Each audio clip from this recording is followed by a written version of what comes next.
Okay, that happened.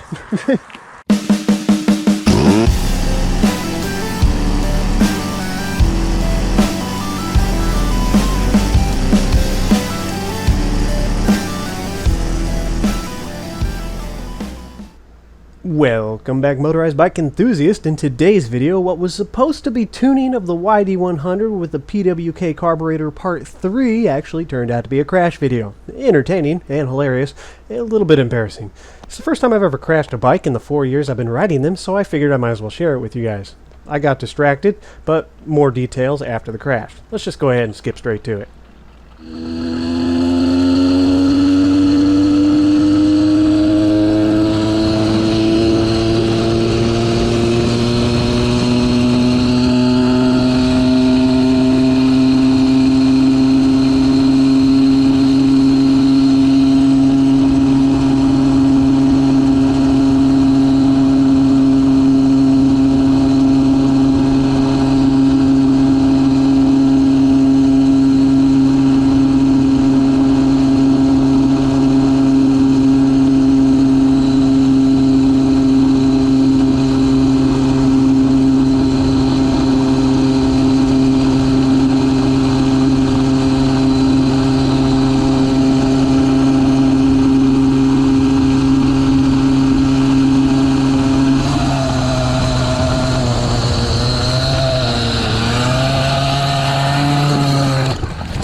Okay, that happened.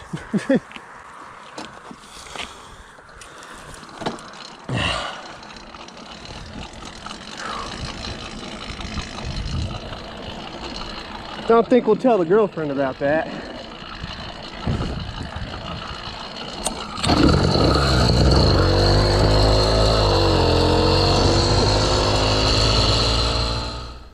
So this crash actually has an interesting story to tell, as there's a few things that led up to it. It's not like your typical crash where something unexpected happened. Maybe an animal in the road, some debris, a pothole, unexpected turn, or a vehicle turning out in front of you. None of that happened. That was a turn that I knew was there because I've done my speed runs here many times, and I was ready for it, but I got distracted by a tuning issue of all things. What's going on here is I'm messing with the jets. So I've got my needle and my main jet pretty much where I want them. I'm not a tuning expert, but to me, the bike sounds good in mid to high throttle positions. It's running smooth, it's running fast, and it's not four-stroking. I did, however, tweak the pilot jet, thinking that maybe I was a little too rich on the idle. That actually wasn't the case. I had it right the first time, and when I went down on the pilot jet, the bike has a high idle.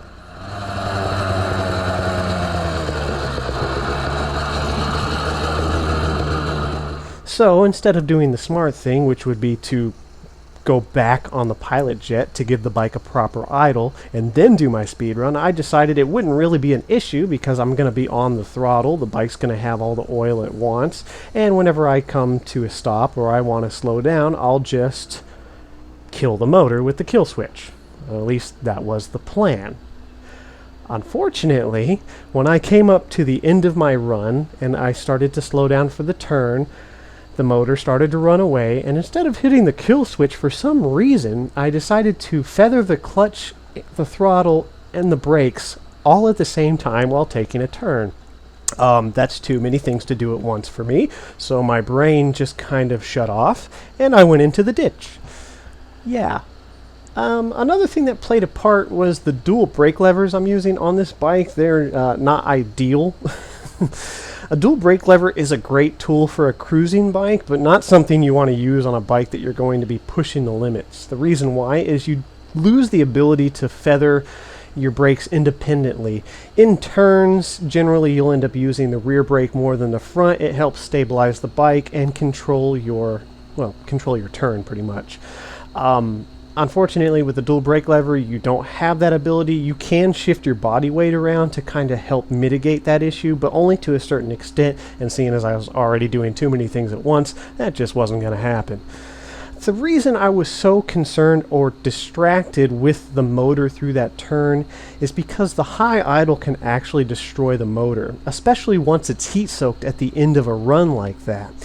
If you get the motor nice and hot and then you pull in the clutch, you let off the gas, and it starts to run away from you, you can actually seize the motor because it's starved of oil. And that was in my mind at the time, and I was more worried about that than what I was actually doing on the bike on the road. So, lesson learned. If you have a tuning issue that's going to affect your safety or distract you somehow, make sure you take care of that before you go out and try and go fast. Alright, let's watch that crash one more time. Maybe even slow it down a little bit.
.43.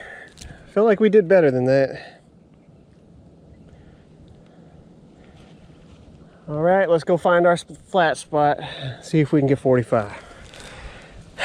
Yesterday, according to the GPS on my GoPro, apparently I got up to 130 miles an hour. Yeah, the GPS on this GoPro is not working.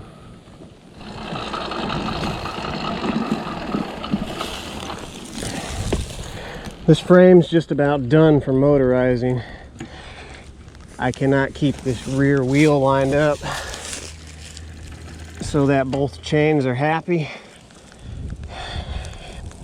I have to try and keep it from rubbing on the top, the sides, the chains, and keep the tension just right. And the frame has just slowly become a little more tweaked over time. So we got another bike to put it on here pretty soon.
You know that kind of laugh you make when you know you fucked fucked up, but you try and laugh so people don't think that you're failing. That was that laugh. So, I'm glad you guys were dogging me about wearing gloves, because that would have hurt, man. Well, one thing we have going for us here in Louisiana is that the ground is relatively soft, especially in the ditches. There it is, guys. That's the first time I've ever crashed on a motorized bike. You got to see it. Congratulations. It wasn't the speed and it wasn't the turn. I got distracted by that stupid high idle because it's too lean, and I started to try to play with the clutch and the throttle instead of just hitting the kill switch like I should have. And I tried to do too many things at once and then realized, hey, we are going into a ditch. We'll assess the damage when we get home.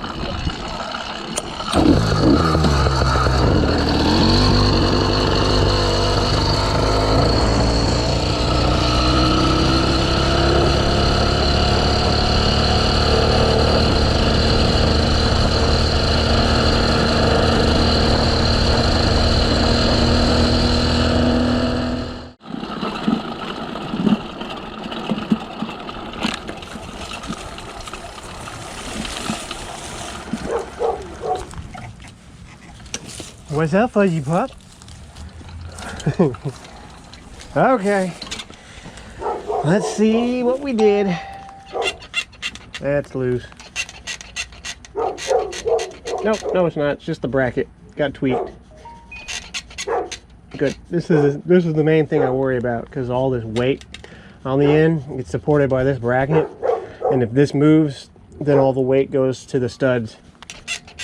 But they look good. Back wheel just about as tweaked as it was when we left, maybe a little more to the left.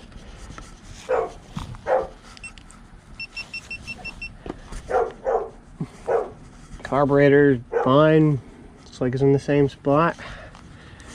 Intake doesn't look like it's moved.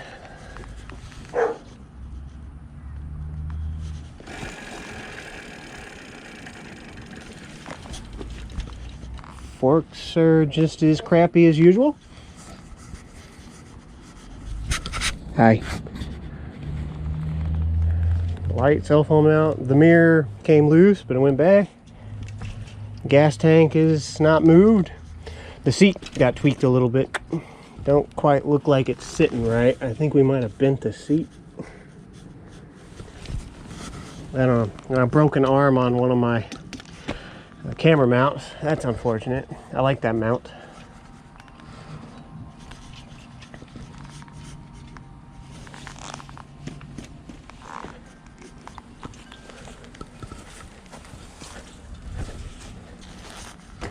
Motor solid. Yeah, bike seems fine. Which is ironic, because I was actually just about to take the motor off of this bike and put it on another one. As for me, a little scuffed up here on the arm.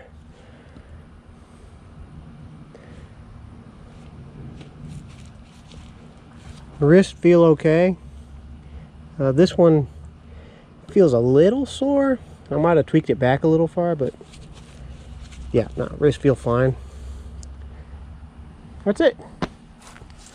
It's just my pants and my shirt.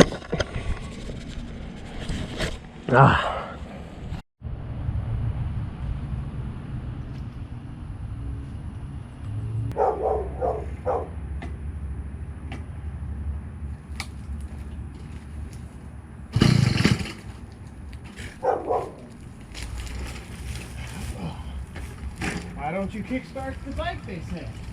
It's easy, they say.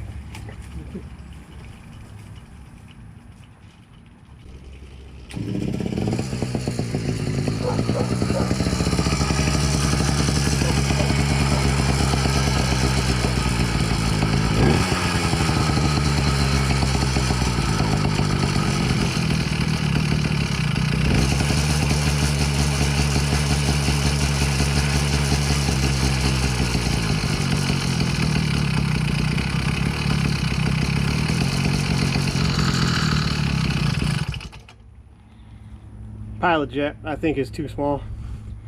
So I think we had the pilot right where it needed to be before, so we're gonna put it back there.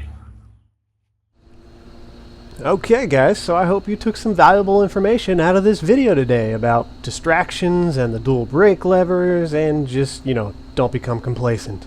Anyways, I would also like to remind you guys that we have an active Discord server with about 150 members in it right now. There's constant chatter going on in there, and it's all about motorized bike stuff. So if you need help, you want to get in contact with me, or just chat with random people about bike stuff, you're more than welcome to join. The link is in the description. Now, I've got a bunch of bike-related projects in the works. I have different video ideas, so look forward to that. Make sure you subscribe, and I'll see you in the next video. Ride safe, and until then, don't drive into any ditches.